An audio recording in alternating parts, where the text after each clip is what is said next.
എല്ലാവർക്കും നമസ്കാരം. കേരളത്തിനെ മൊത്തത്തിൽ നടുക്കിയ ഒരു വാർത്തയാണ് കഴിഞ്ഞ ദിവസം ഉസ്ബെക്കിസ്ഥാനിൽ നിന്ന് വന്നത്. മലയാളികളായിട്ടുള്ള രണ്ട് വിദ്യാർത്ഥികൾ അവിടെ MBBS പഠിക്കുകയാണ്. അവർ തമ്മിലൊരു തർക്കമുണ്ടാകുന്നു. ആ തർക്കത്തിനെ തുടർന്ന് അത് ഒരാളിൻ്റെ കൊലപാതകത്തിൽ കലാശിക്കുന്നു. കൊല ചെയ്യപ്പെട്ടിരിക്കുന്നത് ഒരു പെൺകുട്ടിയും കൊല ചെയ്തിരിക്കുന്നത് ഒരു ആൺകുട്ടിയുമാണ്. ഇതുമായി ബന്ധപ്പെട്ട് അവിടെ അന്വേഷണം നടക്കുന്നുണ്ട്. ഈ മരണപ്പെട്ട പെൺകുട്ടിയുടെ മൃതശരീരം നാട്ടിലെത്തിച്ചു. ഇവിടെ വീണ്ടും പോസ്റ്റ്മോർട്ടം നടത്തി. അപ്പോൾ ആദ്യം കേട്ടിരുന്ന വാർത്തയേക്കാൾ കുറച്ചുകൂടി ഗുരുതരമായിട്ടുള്ള കാര്യങ്ങളാണ് പിന്നീട് ഈ കുടുംബത്തിൻ്റെ ഭാഗത്തു നിന്ന് ആരോപണങ്ങളായിട്ട് വന്നിരിക്കുന്നത്. അങ്ങനെ ഒരു വിദേശ രാജ്യത്ത് വെച്ച് കേരളത്തിൽ നിന്നുള്ള രണ്ട് ആൾക്കാർ തമ്മിലുണ്ടായിരുന്ന തർക്കം അത് ഒരു മരണത്തിൽ കലാശിക്കുമ്പോൾ ആ മരണത്തിൻ്റെ യഥാർത്ഥ കാരണം എന്താണ് ഈ കൊലപാതകത്തിലേക്ക് നയിച്ചത്, ഇവർ തമ്മിൽ ദീർഘകാലമായിട്ട് പ്രശ്നമുണ്ടായിരുന്നോ, അതോ മതപരിവർത്തനവുമായി ബന്ധപ്പെട്ട് കുടുംബം ഉയർത്തിയിരിക്കുന്ന ആശങ്കകൾ ശരിയാണോ എന്നതിനെക്കുറിച്ചാണ് നമ്മൾ അറിയേണ്ടത്. തീർച്ചയായിട്ടും ഒരു കൃത്യമായ അന്വേഷണത്തിൽ കൂടി മാത്രമേ ഇതിൻ്റെ നിജസ്ഥിതി പുറത്തു വരികയുള്ളൂ. നമുക്ക് നിലവിൽ ലഭ്യമായിട്ടുള്ള വിവരങ്ങൾ എന്തൊക്കെയാണ്, എന്ത് സാഹചര്യത്തിലാണ് ഈ കുട്ടി മരണപ്പെട്ടിരിക്കുന്നത് എന്നതിനെക്കുറിച്ചാണ് ഈ ഒരു ഘട്ടത്തിൽ അന്വേഷിക്കാൻ കഴിയുക. അതിനുള്ള ഒരു ശ്രമമാണ് ഈ വീഡിയോയിൽ നോക്കാം. ഈ വിഷയവുമായി ബന്ധപ്പെട്ട് ആദ്യം പുറത്തു വന്ന വാർത്തകൾ പ്രകാരം ഒരു തർക്കത്തിനിടെ സഹപാഠികളായിട്ടുള്ള പരിചയക്കാരായിട്ടുള്ള ഈ രണ്ട് ആൾക്കാർ തമ്മിൽ സംഘർഷമുണ്ടാകുന്നു. അപ്പോൾ ഈ ആൺകുട്ടി കയ്യിൽ കിട്ടിയ ഒരു ലാപ്ടോപ്പ് ഉപയോഗിച്ച് ഈ പെൺകുട്ടിയെ ആക്രമിക്കുന്നു, തലയ്ക്ക് അടിക്കുന്നു. അതിൻ്റെ ഭാഗമായിട്ട് ഈ കുട്ടി മരിക്കുന്നു എന്നായിരുന്നു. മരണപ്പെട്ട പെൺകുട്ടി സാവരിയ ബസന്ത് എന്ന ആലപ്പുഴ ജില്ലയിലെ ഹരിപ്പാട് സ്വദേശിനിയായിട്ടുള്ള പെൺകുട്ടിയാണ്. ഉസ്ബെക്കിസ്ഥാനിലെ ബുഖാറ സ്റ്റേറ്റ് മെഡിക്കൽ യൂണിവേഴ്സിറ്റിയിൽ 1ാം വർഷ MBBS വിദ്യാർത്ഥിനിയായിരുന്നു. കഴിഞ്ഞ ഡിസംബറിലാണ് അഡ്മിഷൻ കിട്ടി ക്ലാസ് തുടങ്ങുന്നത്. ഏതാണ്ട് 6 മാസം മാത്രമേ ആയിട്ടുള്ളൂ അവിടെ പഠിക്കാനായിട്ട് ആരംഭിച്ചിട്ട്. അതേ സർവകലാശാലയിൽ തന്നെ പഠിക്കുന്ന മറ്റൊരു മലയാളി വിദ്യാർത്ഥിയായിട്ടുള്ള മലപ്പുറം സ്വദേശി സദറുൽ അനമാണ് ഈ കേസിലെ പ്രതി. ഇയാളെ ഉസ്ബെക്കിസ്ഥാൻ പോലീസ് നിലവിൽ അറസ്റ്റ് ചെയ്തിട്ടുണ്ട്. അയാളെ ഇവിടേക്ക് എക്സ്ട്രഡേറ്റ് ചെയ്ത് കൊണ്ടുവരണം തുടങ്ങിയ കാര്യങ്ങളൊക്കെ തന്നെ കുടുംബത്തിൻ്റെ ഭാഗത്തു നിന്നുള്ള ആവശ്യമായിട്ട് നിലവിൽ നമ്മുടെ മുന്നിലുണ്ട്. ഈ സംഭവത്തിൻ്റെ ആദ്യഘട്ട വിവരങ്ങൾ പ്രകാരമാണ് ഇരുവരും തമ്മിൽ തർക്കമുണ്ടായി എന്നും അതിനിടെ സദറുൽ അനം തൻ്റെ കയ്യിൽ കിട്ടിയ ലാപ്ടോപ്പ് കൊണ്ട് സാവരിയയുടെ തലയ്ക്ക് അടിക്കുകയായിരുന്നു. അങ്ങനെ ഗുരുതരമായി പരിക്കേറ്റ സാവരിയ ആശുപത്രിയിൽ ചികിത്സയിൽ ഇരിക്കെ മരിച്ചു എന്നുള്ളതുമാണ് നമ്മൾ ആദ്യം അറിഞ്ഞിരുന്നത്. എന്നാൽ പിന്നീട് കുടുംബം പറഞ്ഞിരിക്കുന്ന കാര്യങ്ങളാണ് ഈ വിഷയത്തിനെ കൂടുതൽ ഗൗരവ സ്വഭാവത്തിലെത്തിക്കുന്നത്. സാവരിയുടെ ശരീരത്തിൽ തല മുതൽ കാലുവരെ നിരവധി മർദ്ദനമേറ്റ പാടുകൾ ഉണ്ടായിരുന്നുവെന്നാണ് കുടുംബത്തിൻ്റെ ആരോപണം. അതുകൊണ്ട് തന്നെ ഇത് കേവലം ഒരു അടിയിലുണ്ടായിരുന്ന മരണമല്ല, മറിച്ച് തുടർച്ചയായിട്ടുള്ള ക്രൂരമായിട്ടുള്ള മർദ്ദനമായിരുന്നു എന്നാണ് ഈ കുടുംബം ആരോപിക്കുന്നത്. അതുകൊണ്ട് തന്നെയാണ് ഇന്ത്യയിലെത്തിയതിനു ശേഷം വീണ്ടും മൃതശരീരം പോസ്റ്റ്മോർട്ടം ചെയ്യണം എന്നുള്ള ഒരു ആവശ്യം ഈ കുടുംബം ഉന്നയിച്ചത്. അതിൻ്റെ അടിസ്ഥാനത്തിലാണ് ആലപ്പുഴയിൽ ഈ മൃതശരീരം വീണ്ടും പോസ്റ്റ്മോർട്ടത്തിന് വിധേയമാക്കിയത്.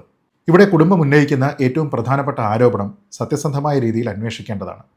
സാവരിയ ബസന്തിനെ മതപരിവർത്തനത്തിന് നിരന്തരം സമ്മർദ്ദത്തിലാക്കുകയായിരുന്നു ഈ വിദ്യാർത്ഥി എന്നാണ് ഈ കുടുംബം ആരോപിക്കുന്നത്. ഉസ്ബെക്കിസ്ഥാനിലെ അന്വേഷണ ഉദ്യോഗസ്ഥരോട് അവിടെയുള്ള സാവരിയുടെ സഹപാഠികൾ കൊടുത്തിരിക്കുന്ന മൊഴിയിലും സമാനമായിട്ടുള്ള ആരോപണമുണ്ട് എന്നാണ് സാവരിയുടെ ബന്ധുക്കൾ കേരളത്തിൽ പറയുന്നത്. അത് ഉത്തരവാദിത്വത്തോടുകൂടി അവർ മാധ്യമങ്ങളുടെ മുന്നിൽ പറയുന്നുണ്ട്. ഇതിൽ ഔദ്യോഗികമായിട്ടുള്ള അന്വേഷണം ഉണ്ടാകേണ്ടതാണ്, അത് തെളിയിക്കപ്പെടേണ്ടുന്ന ഒരു കാര്യമാണ്. കാരണം അത് മതപരമായിട്ടുള്ള ഒരു വിഷയമാണ്, സാമൂഹ്യമായിട്ട് ഡിവിഷൻ ഉണ്ടാക്കാൻ സാധ്യതയുള്ള ഒരു വിഷയമാണ്. പക്ഷേ അതിലെ സത്യാവസ്ഥ എന്താണോ അത് കൃത്യമായ ഒരു അന്വേഷണം വഴി നമ്മുടെ മുന്നിൽ എത്തേണ്ടതാണ്. ആ വിവരം അറിയാനുള്ള അവകാശം പൊതുസമൂഹത്തിനുണ്ട് എന്നാണ് ഞാൻ കരുതുന്നത്. ഇവിടെയാണ് വളരെ നിർണായകമായിട്ടുള്ള ചില ചോദ്യങ്ങൾ ഉയരുന്നത്. ഒന്നാമത്, ഇത് രണ്ടുപേര് തമ്മിൽ പെട്ടെന്നുണ്ടായിരുന്ന ഒരു തർക്കമായിരുന്നോ? അങ്ങനെയുള്ള ഒരു തർക്കമായിരുന്നുവെങ്കിൽ ഈ കുട്ടിയുടെ കൊലപാതകത്തിലേക്ക് നയിക്കുന്ന രീതിയിൽ, അങ്ങനെ ഒരു ഹീറ്റ് ഓഫ് ദ മൊമെൻറ്റിൽ ഈ രീതിയിലത്തേക്കുള്ള ഒരു കൃത്യത്തിലേക്ക് ഈ വിദ്യാർത്ഥി മാറുമായിരുന്നോ, അത് ചെയ്യുമായിരുന്നോ എന്നുള്ളതാണ് ഒരു പ്രധാനപ്പെട്ട ചോദ്യം. അതോ ദീർഘകാലമായി നടന്നു വരുന്ന മാനസിക പീഡനത്തിൻ്റെയും ശാരീരിക പീഡനത്തിൻ്റെയും സമ്മർദ്ദത്തിൻ്റെയും ഒക്കെ ഒടുവിലത്തെ ഘട്ടമായിരുന്നോ ഇത് എന്നുള്ളതാണ് അറിയേണ്ടത്. അതേപോലെ തന്നെ പ്രാധാന്യമുള്ളത്, രണ്ടുപേരും തമ്മിൽ ദീർഘകാലമായിട്ട് ഒരു സംഘർഷം ഉണ്ടായിരുന്നുവെങ്കിൽ എന്താണ് അതിലേക്ക് നയിച്ചത് എന്നാണ്. ഇവിടെയാണ് ഈ പെൺകുട്ടിയുടെ കുടുംബം പറയുന്ന മതപരിവർത്തന സമ്മർദ്ദ ശ്രമം എന്നുള്ള ആരോപണം കൃത്യമായി അന്വേഷിക്കേണ്ടത്. ഈ ആരോപണത്തിന് എന്തെങ്കിലും തരത്തിലുള്ള ഡിജിറ്റൽ തെളിവുകൾ ഉണ്ടെങ്കിൽ അത് ശേഖരിക്കേണ്ടതാണ്. പ്രത്യേകിച്ച് മൊബൈൽ ഫോൺ സന്ദേശങ്ങൾ, ഏതെങ്കിലും ചാറ്റുകൾ, ഇമെയിലുകൾ, മറ്റ് സുഹൃത്തുക്കളുടെ മൊഴികൾ, ഇതൊക്കെ തന്നെ ഔദ്യോഗികമായിട്ട് രേഖപ്പെടുത്തപ്പെടണം, അന്വേഷണത്തിൻ്റെ ഭാഗമാകണം. അതേപോലെ തന്നെ ഈ വിദ്യാർത്ഥികളുടെ സഹപാഠികൾക്ക് മാത്രമേ ഈ വിഷയത്തെക്കുറിച്ച് അറിവുണ്ടായിരുന്നുള്ളൂ, അതോ സർവകലാശാലയിലെ അധികൃതർക്ക്, ഇവരുടെ അധ്യാപകർക്ക്, മറ്റുള്ള ആൾക്കാർക്ക് ഇരുവരും തമ്മിലുള്ള പ്രശ്നങ്ങളെക്കുറിച്ച് കാര്യമായിട്ട് അറിയാമായിരുന്നോ തുടങ്ങിയ കാര്യവും അന്വേഷിക്കപ്പെടേണ്ടതാണ്. കാരണം ആ കുട്ടിക്ക് ഏതെങ്കിലും തരത്തിൽ ബുദ്ധിമുട്ട് അനുഭവിച്ചിരുന്നുവെങ്കിൽ അതിന് വേണ്ടുന്ന ലോക്കൽ സപ്പോർട്ട് ആ ഇൻസ്റ്റിറ്റ്യൂഷൻ്റെ ഭാഗത്തു നിന്ന്, അധികൃതരുടെ ഭാഗത്തു നിന്ന് കിട്ടിയിരുന്നോ ഇല്ലയോ എന്നുള്ളത് അറിയേണ്ടതും പ്രധാനമാണ്. അടുത്തത്, അതേപോലെ തന്നെ ഈ സംഭവം നടക്കുന്നതിന് മുമ്പ് സാവരിയ ഇങ്ങനെയുള്ള എന്തെങ്കിലും വിഷയങ്ങളെക്കുറിച്ച്, ആശങ്കകളെക്കുറിച്ച്, ഭയത്തെക്കുറിച്ച്, താൻ ആക്രമിക്കപ്പെടും എന്നുള്ള കാര്യത്തിനെക്കുറിച്ച് ഒക്കെ മറ്റാരോടെങ്കിലും ആ ഒരു ഭയം പ്രകടിപ്പിച്ചിരുന്നോ, ആ ഒരു ആശങ്ക പങ്കുവച്ചിരുന്നോ എന്നുള്ളത് അറിയണം. അത് സഹപാഠികളോടാവാം, നാട്ടിൽ കുടുംബത്തിനോടാകാം. അങ്ങനെയാണ് എങ്കിൽ അവരുടെ ഭാഗത്തു നിന്ന് എന്ത് തരത്തിലുള്ള ഇടപെടലാണ് അവിടെ ഉണ്ടായിരിക്കുന്നത് എന്നതിനെക്കുറിച്ചും നമ്മൾ അറിയേണ്ടതാണ്. സത്യത്തിൽ ഈ ഒരു മരണമുണ്ടായി, ആ മരണത്തിൻ്റെ കാരണം എന്താണ് എന്ന് അന്വേഷിക്കുന്നതിനോടൊപ്പം തന്നെ ഈ ചോദ്യങ്ങൾക്കുള്ള ഉത്തരമാണ് ഈ കേസിൻ്റെ യഥാർത്ഥ സ്വഭാവം എന്താണ് എന്ന് നിർണ്ണയിക്കുന്നത് എന്നാണ് ഞാൻ കരുതുന്നത്. ഇതിനോടകം മനസ്സിലാക്കുന്നത്, കേരള പോലീസ് ഈ കേസ് ഇവിടെ രജിസ്റ്റർ ചെയ്തിട്ടുണ്ട്.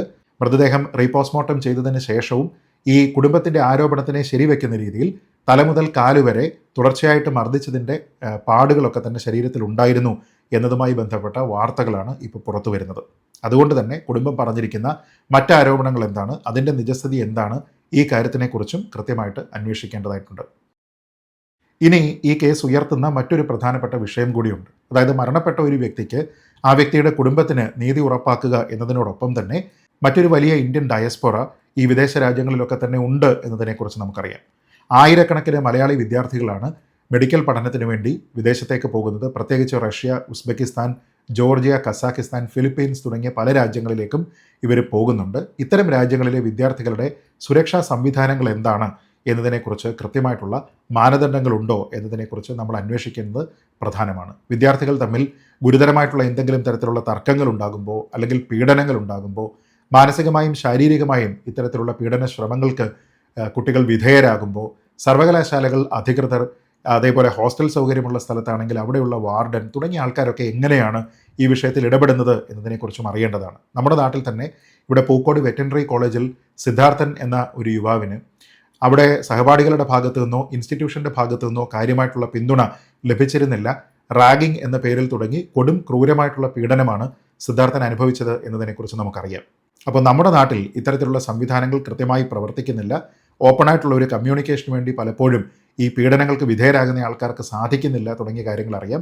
അപ്പോൾ അത്രത്തോളം ഭൗതിക സാഹചര്യങ്ങൾ ഇല്ലാത്ത വിദേശ രാജ്യങ്ങളിൽ പോകുന്ന കുട്ടികൾ സമാനമായ രീതിയിലത്തേക്കോ അതിനേക്കാൾ ക്രൂരമായതോ ആയ പീഡനങ്ങൾ നേരിടുന്നുണ്ടോ, അങ്ങനെ നേരിടുന്നുണ്ടെങ്കിൽ അവരതിനെക്കുറിച്ച് ആൾക്കാരോട് ഓപ്പണായിട്ട് സംസാരിക്കാനുള്ള അവന്യൂസ് അവർക്കുണ്ടോ, ഏതെങ്കിലും രീതിയിൽ വലിയ ഫീസൊക്കെ കൊടുത്തിരിക്കുന്നതാണ്. അപ്പോൾ ഭാവിയിലെ സ്വപ്നങ്ങളെല്ലാം തന്നെ കളഞ്ഞതിന് ശേഷം വേണം നാട്ടിലേക്ക് വരാൻ. അതുകൊണ്ട് തന്നെ ഈ പീഡനമെല്ലാം തന്നെ സഹിച്ചുകൊണ്ട് അവിടെ തുടരാം എന്നിവരൊക്കെ തീരുമാനിക്കേണ്ടി വരുന്ന സാഹചര്യമുണ്ടോ തുടങ്ങിയ കാര്യങ്ങളെക്കുറിച്ചൊക്കെ അറിയുക എന്നുള്ളത് വളരെ പ്രാധാന്യത്തോടു കൂടി നമ്മൾ കരുതേണ്ടുന്ന വിഷയങ്ങളാണെന്നാണ് ഞാൻ മനസ്സിലാക്കുന്നത്. അതേപോലെ തന്നെ ഏറ്റവും പ്രധാനം, ഈ രാജ്യങ്ങളിലൊക്കെയുള്ള ഇന്ത്യൻ എംബസിക്ക് ഇത്തരം വിഷയങ്ങളിൽ എത്രത്തോളം മേൽനോട്ട സംവിധാനവും സൗകര്യവുമുണ്ട് എന്നുള്ളതും അറിയേണ്ടതാണ്. നമ്മുടെ നാട്ടിലുള്ള ഒരു പൗരനാണെങ്കിലും മറ്റു നാട്ടിലുള്ള ഒരു പൗരനാണെങ്കിലും നമ്മുടെ ഒരു വിദ്യാർത്ഥിയെ ഏതെങ്കിലും രീതിയിൽ മാനസിക ശാരീരിക സമ്മർദ്ദങ്ങൾക്ക് വിധേയമാക്കിയിട്ടുണ്ട് എങ്കിൽ അവിടെയുള്ള നമ്മുടെ ഗവൺമെൻറ്റിൻ്റെ റെപ്രസെൻറ്റേറ്റീവ്സിനോട്, നമ്മുടെ എംബസി അധികൃതരോട് ഓപ്പണായിട്ട് കമ്മ്യൂണിക്കേറ്റ് ചെയ്യാനായിട്ടുള്ള ഒരു സംവിധാനമുണ്ടോ, അതിന് എത്രത്തോളം അവർ എംപവേർഡാണ് തുടങ്ങിയ കാര്യങ്ങളെക്കുറിച്ചും നമ്മൾ അറിയേണ്ടതാണ്. എംബസി വഴി അല്ലാതെയും വിദേശത്ത് പഠിക്കുന്ന വിദ്യാർത്ഥികൾക്ക് ഇത്തരം അടിയന്തര സാഹചര്യങ്ങളിൽ എന്തൊക്കെ തരത്തിലുള്ള സഹായമാണ് ലഭിക്കുന്നത്, അതിനുള്ള സംവിധാനങ്ങൾ എത്രത്തോളം കാര്യക്ഷമമായിട്ട് പ്രവർത്തിക്കുന്നുണ്ട് തുടങ്ങിയ കാര്യങ്ങളും ഇതിന് അനുബന്ധമായിട്ട് തന്നെ നമ്മൾ അറിയേണ്ടതായിട്ടുള്ള ഒരു വിഷയമാണ്. ഈ സാവരിയ ബസന്തിന് നീതി ഉറപ്പാക്കുക എന്നുള്ള ഒരു വിഷയം മാത്രമല്ല, മറിച്ച് ലോങ് ടൈമിൽ ഇപ്പോൾ വിദേശത്ത് പഠിക്കുന്ന മറ്റു വിദ്യാർത്ഥികൾ ഒരുപക്ഷെ സമാനമായിട്ടുള്ള ഭൗതിക സാഹചര്യങ്ങളിൽ കൂടി, മാനസിക സമ്മർദ്ദത്തിൽ കൂടി, ശാരീരിക പീഡനങ്ങളിൽ കൂടി കടന്നു പോകുന്ന മറ്റുള്ള ആൾക്കാർ, അതേപോലെ ഇനിയും അവരുടെ പഠനത്തിൻ്റെ ആസ്പിറേഷൻസുമായിട്ട് ഈ രാജ്യങ്ങളിലേക്കൊക്കെ തന്നെ പോകാനായി അവസരം കാത്തിരിക്കുന്ന വിദ്യാർത്ഥികൾ, ഇവരുടെ എല്ലാം ഭാവിക്ക്, അവരുടെ ജീവിതത്തിന് വളരെ പ്രസക്തമായി മാറാവുന്ന കുറേയധികം വിഷയങ്ങളാണിത് എന്നുള്ളതാണ് പ്രധാനം.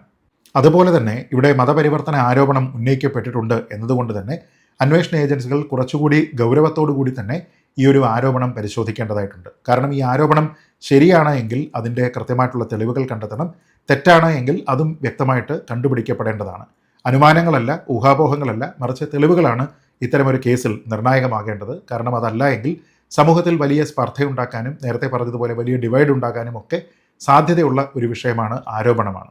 കേരള സ്റ്റോറി എന്ന സിനിമ സമാനമായിട്ടുള്ളൊരു പ്രമേയം ഇവിടെ 2 പാർട്ടുകളായി അവതരിപ്പിച്ചപ്പോൾ അതുമായി ബന്ധപ്പെട്ട് കടുത്ത വിമർശനമാണ് ആ സിനിമയുടെ മേക്കേഴ്സിന് കിട്ടിയിരുന്നത്. ഇങ്ങനെയുള്ള സംഭവങ്ങളൊന്നും ഇവിടെ ഇല്ല എന്നൊക്കെ ഇവിടെ ആൾക്കാർ പറഞ്ഞിരുന്നു. എന്നാൽ മതപരിവർത്തനവും സിറിയയിലേക്കുള്ള ആടുമേക്കലും ഒക്കെ നമ്മുടെ നാട്ടിൽ നടന്നിരിക്കുന്നതിൻ്റെ കൃത്യമായിട്ടുള്ള ഉദാഹരണങ്ങൾ ഉണ്ടായിട്ടും അതൊക്കെ നമ്മുടെ നിയമസഭയിൽ ചർച്ചയായിട്ടും ആ ചർച്ച നയിച്ച ആൾക്കാർ തന്നെ പിന്നീട് ഇത്തരത്തിലുള്ള കാര്യങ്ങളൊന്നും ഇല്ല എന്ന് പറയുന്നതൊക്കെ തന്നെ നമ്മൾ കാണേണ്ടി വന്നതാണ്. അതുകൊണ്ട് തന്നെ ഇവിടെ ഏതെങ്കിലും രീതിയിലത്തേക്ക് കാര്യങ്ങളെയൊക്കെ തന്നെ കാർപ്പറ്റിനടിയിലേക്ക് തൂത്ത് അതിനെ മറയ്ക്കുക എന്നുള്ളതല്ല പ്രധാനം. മറിച്ച് ഇവിടെയുള്ള വസ്തുതകൾ എന്തൊക്കെയാണോ, അതിൻ്റെ നിജസ്ഥിതി എന്താണോ, ആ കാര്യങ്ങളെല്ലാം തന്നെ പുറത്തു വരിക, അതിനെക്കുറിച്ച് ആൾക്കാർ അറിയുക, ന്യായമായ രീതിയിൽ ജനാധിപത്യപരമായി ചർച്ച ചെയ്യുക, പ്രശ്നങ്ങളൊക്കെ തന്നെ പരിഹരിക്കുക, വേണ്ടുന്ന പ്രിക്കോഷൻസ് എല്ലാം ആൾക്കാർ എടുക്കുക തുടങ്ങിയ കാര്യങ്ങളാണ് ഇതിൽ ഏറ്റവും പ്രധാനമായിട്ട് നമ്മൾ കരുതേണ്ടത്. അന്വേഷണം പൂർത്തിയാകുന്നതിന് മുൻപ് ആൾക്കാർ ഊഹാപോഹങ്ങളുടെ ആരോപണങ്ങളുടെ അടിസ്ഥാനത്തിൽ അതിനെയൊക്കെ തന്നെ വസ്തുതയായിട്ട് അവതരിപ്പിക്കാനായിട്ട് ശ്രമിക്കും. ഇനി വസ്തുത പുറത്തു വന്നു കഴിഞ്ഞാലും അത് കേവലം ഊഹാപോഹവും ആരോപണവുമാണ് എന്ന് പറയുന്ന ഒരു കൂട്ടം ആൾക്കാരും വേറെ ഉണ്ടാകും. ഗുരുതരമായിട്ടുള്ള ആരോപണങ്ങളെ ഒന്നും തന്നെ അതുകൊണ്ട് അന്വേഷണത്തിന് മുമ്പ് തള്ളിക്കളയുന്നത് ശരിയല്ല, ഒരാളെയും ഇതിൻ്റെ പേരിൽ ന്യായീകരിക്കുന്നത് ശരിയല്ല, ഇത് മറ്റൊരു കേരള സ്റ്റോറി അല്ല എന്നൊക്കെ പറഞ്ഞിട്ട് ആ രീതിയിലത്തേക്കുള്ള ഒരു നറേറ്റീവും നമ്മൾ നമ്പർ 1 ആണ് എന്നും പറഞ്ഞിട്ടുള്ള ഒരു ഫേക്ക് നറേറ്റീവ് ഒന്നും കൊണ്ടുവരേണ്ടുന്ന ഒരാവശ്യവുമില്ല. ഇത് രണ്ടും ശരിയായിട്ടുള്ള സമീപനവുമല്ല. അതുകൊണ്ട് തന്നെ ഈ വിഷയത്തിൽ സത്യം കണ്ടെത്തുക എന്നുള്ളത് അന്വേഷണ ഏജൻസികളുടെ ഉത്തരവാദിത്തമാണ്. ഈ സംഭവം നടന്നിരിക്കുന്ന രാജ്യത്ത് അതുമായി ബന്ധപ്പെട്ട എൻഫോഴ്സ്മെൻറ്റ് അതോറിറ്റിക്ക് അല്ലെങ്കിൽ ഇൻവെസ്റ്റിഗേറ്റീവ് അതോറിറ്റിക്ക് ഒക്കെ തന്നെ ഇത് അന്വേഷിക്കേണ്ടുന്ന പ്രാഥമിക ഉത്തരവാദിത്തമുണ്ട്. പക്ഷേ അവരെ മാത്രം റിലൈ ചെയ്തതുകൊണ്ട് നമ്മൾ അങ്ങനെ നമുക്ക് ഉത്തരവാദിത്തമില്ല എന്ന് കരുതിയിരിക്കേണ്ടതില്ല. അതുകൊണ്ട് തന്നെ ഇവിടെ കൃത്യമായ ഒരു കേസ് രജിസ്റ്റർ ചെയ്യപ്പെട്ടു എന്നാണ് മനസ്സിലാക്കുന്നത്. പോസ്റ്റ്മോർട്ടവും ഇവിടെ ചെയ്തു കഴിഞ്ഞു. അപ്പോൾ ഈ ഒരു കേസുമായി ബന്ധപ്പെട്ട് ഇതിൻ്റെ തുടർന്നുള്ള അന്വേഷണം നടപടികൾ അതിലെല്ലാം തന്നെ കേരള പോലീസിനും നമ്മുടെ രാജ്യത്തെ അന്വേഷണ സംഘങ്ങൾക്കുമൊക്കെ തന്നെ കാര്യമായിട്ടുള്ള ഒരു റോള് വഹിക്കാനുണ്ട് എന്നാണ് ഞാൻ കരുതുന്നത്. അൾട്ടിമേറ്റ്ലി സാവരിയ ബസന്ത് എന്ന പെൺകുട്ടിക്ക് നീതി ലഭിക്കണം. ആ കുട്ടിയുടെ ജീവൻ അങ്ങനെ ഒരു വിദേശ രാജ്യത്ത് വെച്ച് ഇങ്ങനെയുള്ള ദാരുണമായിട്ടുള്ള ഒരു സാഹചര്യത്തിൽ പൊലിയാൻ പാടില്ലായിരുന്നു. അത് ഏത് തരത്തിലുള്ള സംഭവമാണ്, എന്തൊക്കെ തരത്തിലുള്ള പ്രശ്നങ്ങളാണ് ഈ കൊലപാതകത്തിലേക്ക് നയിച്ചത് എന്നതിനെക്കുറിച്ച് കൃത്യമായിട്ട് അറിയണം.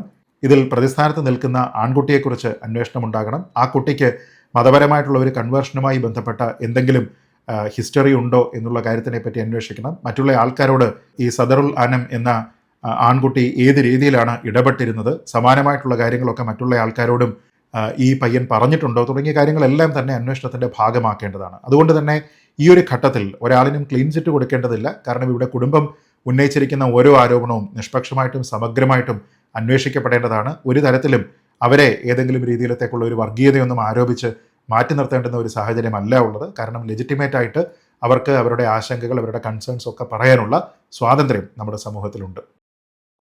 അതുകൊണ്ട് തന്നെ ഈ കേസുമായി ബന്ധപ്പെട്ട് നമ്മുടെ ഓരോരുത്തരുടെയും മനസ്സിലുള്ള സമൂഹത്തിന് പൊതുവായിട്ടുള്ള ഈ ചോദ്യങ്ങൾക്കെല്ലാം തന്നെ ഉത്തരം കണ്ടെത്തേണ്ടതാണ്. അതിനുള്ള ഉത്തരവാദിത്തം നമ്മുടെ നാട്ടിലെ കൂടി അന്വേഷണ ഏജൻസികൾക്കാണ്. സത്യത്തിൽ സാവരിയ ബസന്ത് എന്ന പെൺകുട്ടി ഒരു സ്വപ്നം കാണുന്ന പെൺകുട്ടിയായിരുന്നു എന്ന് വേണം മനസ്സിലാക്കാൻ. ഡോക്ടറാകാനുള്ള അദമ്യമായിട്ടുള്ള ആഗ്രഹം, കുടുംബത്തിൻ്റെ അഭിമാനം, പക്ഷേ ക്രൂരമായിട്ടുള്ള ഒരു ആക്രമണം അവളുടെ ജീവനെടുത്തിരിക്കുകയാണ്. മതപരിവർത്തന സമ്മർദ്ദമാണോ, വ്യക്തിപരമായിട്ടുള്ള കാരണങ്ങളാണോ, എന്തായാലും ക്രിമിനൽ നടപടി ഇതിൽ കൈക്കൊള്ളുകയും നീതി ഉറപ്പാക്കുകയും വേണം എന്നുള്ളത് പ്രധാനമാണ്. ഇത്തരത്തിലുള്ള സംഭവങ്ങൾ നമ്മളെ ഓർമ്മിപ്പിക്കുന്നത് ഞാൻ ആദ്യം സൂചിപ്പിച്ചതുപോലെ നമ്മുടെ നാട്ടിലെ യുവാക്കളുടെ സുരക്ഷ, പ്രത്യേകിച്ച് വിദേശത്ത് യാത്ര ചെയ്യുമ്പോൾ അവിടെയുള്ള അവരുടെ സുരക്ഷ, അവരെ അവിടെ സഹായിക്കാനുള്ള മറ്റു മാർഗ്ഗങ്ങൾ, കൂട്ടായ്മകൾ, ഈ കാര്യങ്ങൾക്കെല്ലാം കൃത്യമായ ഉത്തരവാദിത്ത ബോധത്തോടുകൂടി അങ്ങനെ ഒരു സിസ്റ്റം ഇല്ല എങ്കിൽ അത് ഉണ്ടാക്കിയെടുക്കുക എന്നുള്ളത് പ്രധാനമാണ്. സാവരിയ ബസന്തിൻ്റെ ആത്മാവിന് നിത്യശാന്തി ലഭിക്കട്ടെ എന്ന് പ്രാർത്ഥിക്കുന്നു. കുടുംബത്തിന് ആശ്വാസവും ധൈര്യവും ലഭിക്കട്ടെ എന്ന് പ്രാർത്ഥിക്കുന്നു. ഒപ്പം ഈ വിഷയത്തിൽ കുറ്റക്കാരായിട്ടുള്ള ആൾക്കാർക്ക് കൃത്യമായിട്ടുള്ള ശിക്ഷ ലഭിക്കട്ടെ എന്നും പ്രത്യാശിച്ചുകൊണ്ട് ഈ വീഡിയോ അവസാനിപ്പിക്കുന്നു. ജയ് ഹിന്ദ്.